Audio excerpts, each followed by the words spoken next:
নয়াডাঙ্গা হিদি বংলং M E. স্কুলত আদৰণি অনুষ্ঠান। শুকলাল কেওটৰ সভাপতিত্বত আদিবাসী কেওট সমাজ কেন্দ্ৰীয় সমিতিৰ উদ্যোগত আৰু কাৰ্বি আংলং জিলা সমিতিৰ সহযোগত 2024 বৰ্ষত উচ্চ আৰু উচ্চতৰ মাধ্যমিক চূড়ান্ত পৰীক্ষাত উত্তীৰ্ণ হোৱা কেওট সমাজৰ 100 গৰাকী ছাত্ৰ-ছাত্ৰীক সম্বৰ্ধনা জনোৱা হয়। এই সম্বৰ্ধনা অনুষ্ঠানত কেওট সমাজৰ কেন্দ্ৰীয় সমিতিৰ সভাপতি হৰি কেওটে ভাষণ প্ৰসংগত শিক্ষাৰ ওপৰত গুৰুত্ব দিবলৈ ছাত্ৰ-ছাত্ৰীৰ লগতে অভিভাৱকসকলক অনুৰোধ জনায়।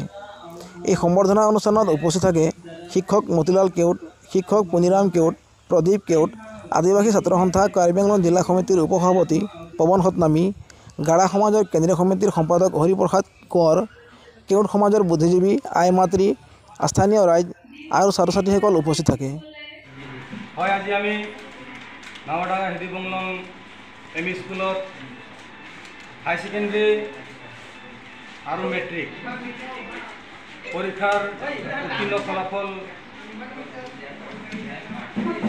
উদ্দেশ্য লৈ আজি আমি সম্বৰ্ধনা আদৰণি অনুষ্ঠান পাতিছিলোঁ আৰু এই অনুষ্ঠান পাতি আমি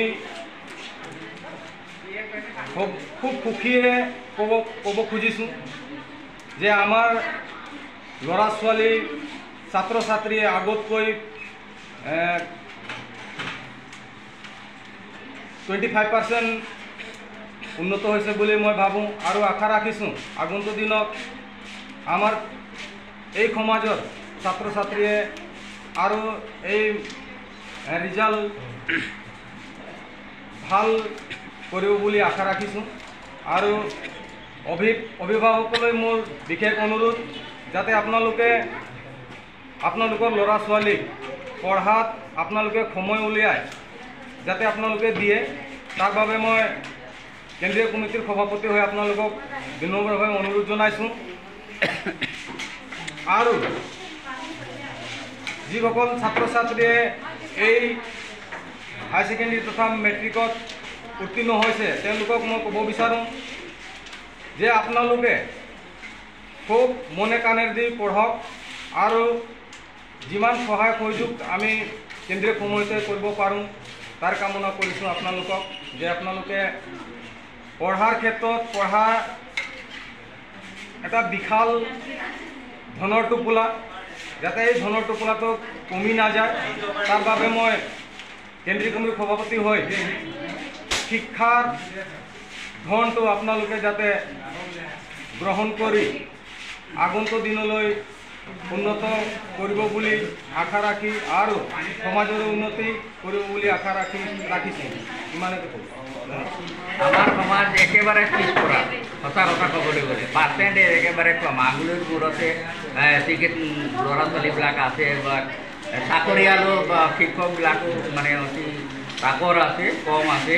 সেয়ে আমি মানে চিন্তাধাৰা কৰিলোঁ আমাৰ যিবিলাক ল'ৰা ছোৱালী আছে আমাৰ সমাজত উন্নতি কৰিবৰ কাৰণে লক্ষ্য আৰু উদ্দেশ্য আমাৰ ইমানে বেলেগ তেনেকুৱা নহয়। আমাৰ কিছুমানে হয়তো ভাবিব পাৰে যে তেওঁলোকে বিভাজন কৰি আছে, কিন্তু কথাটো সত্য নহয়।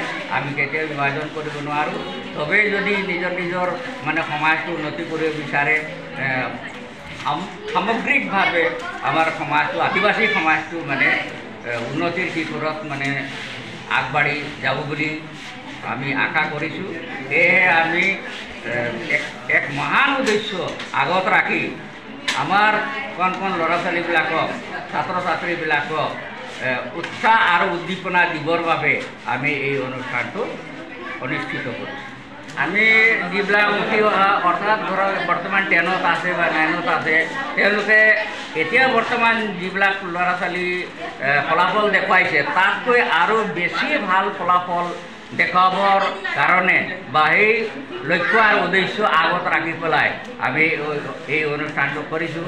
আৰু আমি তেওঁলোকক পৰাপক্ষত মানে যিমান পাৰোঁ চেণ্ট্ৰেল কমিটি বা ডিষ্ট্ৰিক্ট কমিটিয়ে গৰীব দুখীয়া ল'ৰা ছোৱালীবিলাকক সহায় সহযোগিতা আগবঢ়াম বুলি আশা কৰোঁ।